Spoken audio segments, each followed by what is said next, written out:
Rachel is her real name, and that's the character she played on House of Cards. Oh, yeah? Yeah. I remember her meeting a horrible end. Mm-hmm. Oh, yeah. That show had a great first season. Are you up to date with it? No, I have not. I have not watched the rest of it because I think it might have been third season. It just became, it was too much. It was too unbelievable, and right.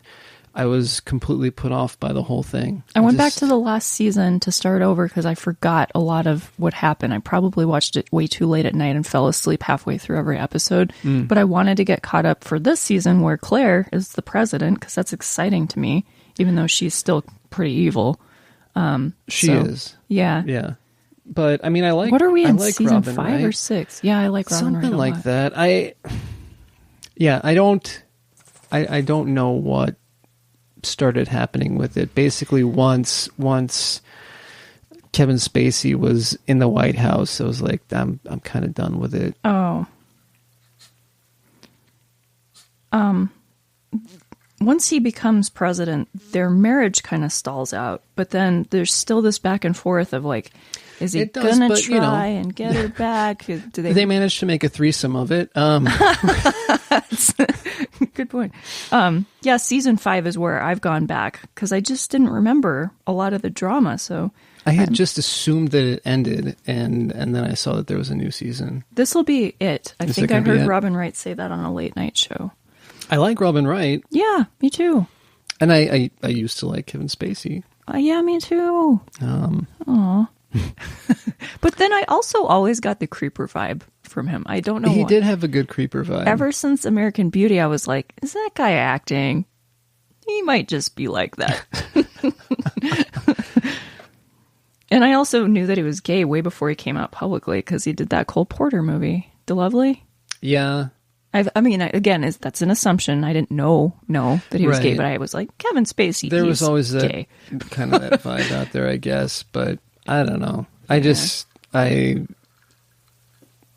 know. I decided that I was like, whatever, people will come out when they come out. I'm not going to put I try not to put my presuppositions on them. Right. I don't like that when he was accused of abusing people, he sort of used his gayness as a cover, like, oh, I was dealing with this. No, come on. Well, I thought that was interesting, though, right? Because it essentially, it essentially meant that pretty much, regardless of sexual orientation, men of power are pretty evil. So we're in a powerful position. Maybe it's easy to buy his character in House of Cards. Yeah. That made it a lot easier. Powerful creep. Okay. Sold. Mm-hmm. Yeah. You know what else I just rewatched? Speaking of dark comedy. One of your faves, High Fidelity. It was on that network that I get that plays old movies. Is that considered an old movie now? I think about it. When did it come out? 98? I guess it's almost 20 years ago. Yeah? Yeah, shit. And what gave that away for me was the music in the movie. And they play a lot of like soul in the record store, and they play other genres. Well, one of the main scenes is Here Comes the Sun, and that was from the 70s. Of course. So, yeah. But that band that they decide to sign, oh my God, that's like such a 90s like skater acid. What was the name of it? It has a ridiculous name. I think I remember the name of the EP was I Sold My Mom's Wheelchair. Yeah. The name of the band was... It has an animal in it. Sonic Death Monkey. No, that's Shaq Black's band. That's Shaq Black's. That's right. But then he gets up there. What's the song that he covers at the end? Let's Get It On. He does a great job. Yeah. He does a great job with Let's Get It On. Well, that's the whole, John Cusack getting up there and being like, Sonic Death Monkey. Yeah. And then Jack Black being like, yeah, bitches. Thanks for that enthusiasm, Rob, but tonight we're Barry Jive in the Uptown 5. And then they get into the Let's Get It On. Yep. I'm not gonna find it. Wait, here we go. Do you know Wikipedia? I don't know. Sorry for all the dead air. You can edit this in post, right? Yeah. Yeah. With all the editing I do. I do some editing. You know, I noticed that the other day because I went back and listened to a lot of our old episodes. I have to be honest, and you know, not to put off any regular listeners, but I might have reached critical mass with how much I can listen to myself. Because I'm editing like so many podcasts per week, and I was listening to ours on Saturday or something to get it ready to post. Right. I'm like, oh my god, how the fuck can anyone stand me? I sounded so whiny and complaining to myself. Do you want me to do more talking? Because I can. It's going to require research, but. I mean, I think it might have just been a bad week or something where I had a lot more to complain about than I feel like I normally do, but I'm never going to find this fake band. The fake band from High Fidelity. I know that it is. It has an animal name in it, like marsupial or something. Let's see. Nah. I bet that if I just searched fake bands in High Fidelity, because there's, let's see. I bet if I just looked up, I sold my mom's wheelchair. That would use quotation marks around it. Yeah.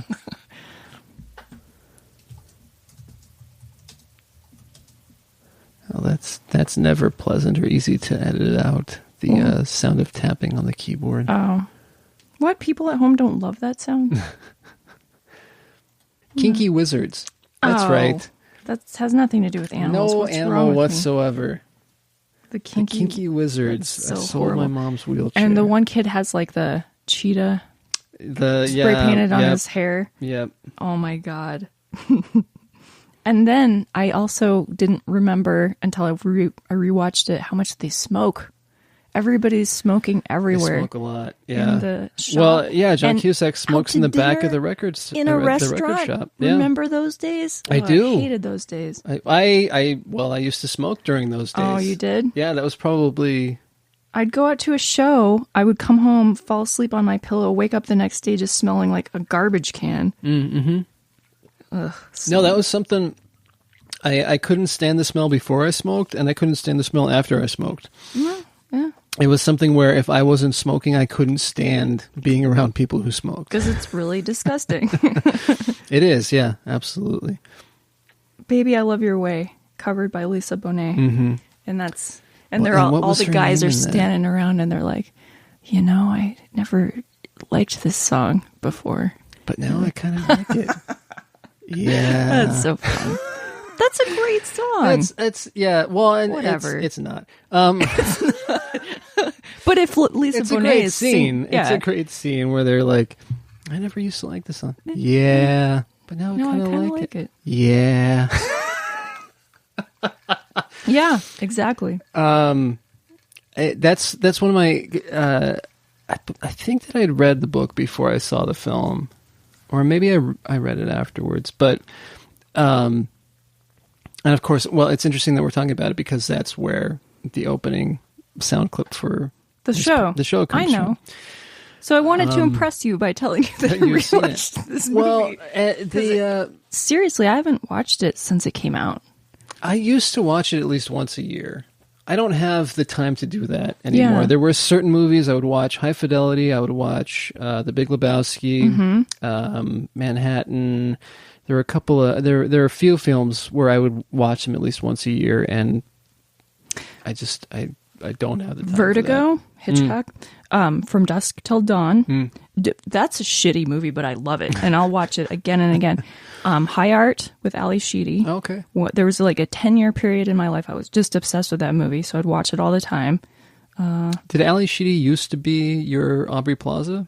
Maybe. Well, I haven't seen everything she was in. It would be hard. She was in a lot of terrible things. She was in a lot of terrible things, so that would kind of grind on you. Yeah. Oh, are you making a prediction? Are you saying my beloved Aubrey Plaza is going to be in a lot of horrible shit? No. Possibly, but I that was not the prediction. I was I can see like I can see the Ali Sheedy of the 80s being today's Aubrey Plaza. Yeah. Kind of weird, kind of quirky. Mm-hmm. Then again, Ali Sheedy has lived through some shit, so she can do these nuanced, very deep characters that are emotionally complex. I feel the same way about Jennifer Jason Leigh. Yeah. Honestly, I can't think of anything that I've seen Jennifer Jason Leigh in where I thought she was bad. I everything is colored by the fact that I have this huge crush on Jennifer Jason Leigh. Okay. All right. So, except Twin Peaks: The Return. Still doesn't matter. She's a psychopath in that movie. But it was great. I'm like, I can't explain it. She seems, you know what? I can't explain it because I think that the first time, I don't know, young, formative Jared was like, I don't know. Anyway, was that kind of like, 40s, 50s wisecracking reporter that she played in Hudsucker Proxy. Oh, yeah. Oh, God, that's such a good movie. Mm-hmm. Yeah, I totally got that. And for some reason, just because you said 1950s, another old movie I just rewatched, Who Framed Roger Rabbit? Why did I watch it? Because I sometimes have insomnia. I like that movie a lot. It's really funny. Yeah. There's some jokes I don't think I got as a kid that I was like, oh, yes, thank you. I can appreciate that. The rats in the zoot suits, the mobsters. Oh, my God. I don't know if I've seen that since the 90s. They're so funny. They're just like, they're just idiots. I remember being sort of disturbed by Christopher Lloyd's character. He's so creepy with those big glasses, Mm-hmm. and he has a shaved head, right? And he wears like a long black trench. Well, yeah, and then he reveals himself to be an animated character. Yeah, he's trying to destroy Toontown. Yeah, he's trying to pour what is it? Not the slime, that acid some sort of awful. It burns Toons to death. Mm-hmm, mm-hmm. Yeah, and there's a car chase scene that's like just as good as anything from Rebel Without a Cause or something. I don't know. It was a pretty revolutionary blend of animation. The live action and animation. Yeah, at the time, for sure. Yeah. And Bob Hoskins was great in it. Yeah, he's funny. He does this ridiculous dance at the climax of the movie. Mm-hmm. Like he's trying to make the rats laugh and they lose their shit and he's like stepping on rakes that slap him in the face and rolling around. Oh my God, it's so funny. Okay, so anyway, my old movies that I revisited. Have you seen anything new lately? I have no idea where we were. We're all over the place. Comedy, Mrs. Maisel, Prime, Amazon Prime. Well, so one of the things, and it's no fault of Janelle's whatsoever. She always encourages me to just do what I don't know. I have this thing where I'm starting to get over it, right? It's this ridiculous notion that I think, we should watch something together or we should go see a show together or whatever. And oh, you mean being a couple? It's just an idea. Yes. And this is said by the lonely guy sitting over here who, when I was married, would go to movies by myself.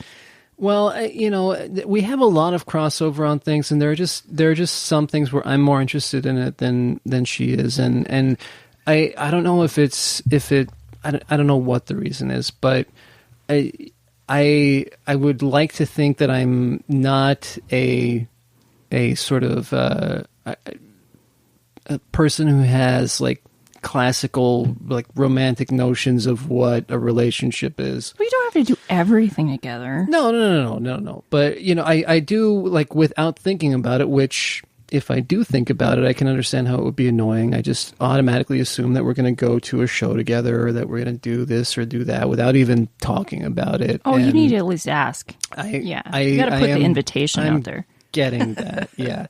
But, also for somebody who was told in previous relationships that I don't think enough about the other person, it's, You're trying to find a balance. You're trying to find a healthy medium. I may just give up.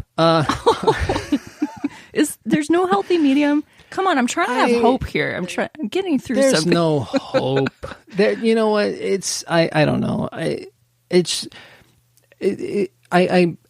am beginning to reach a point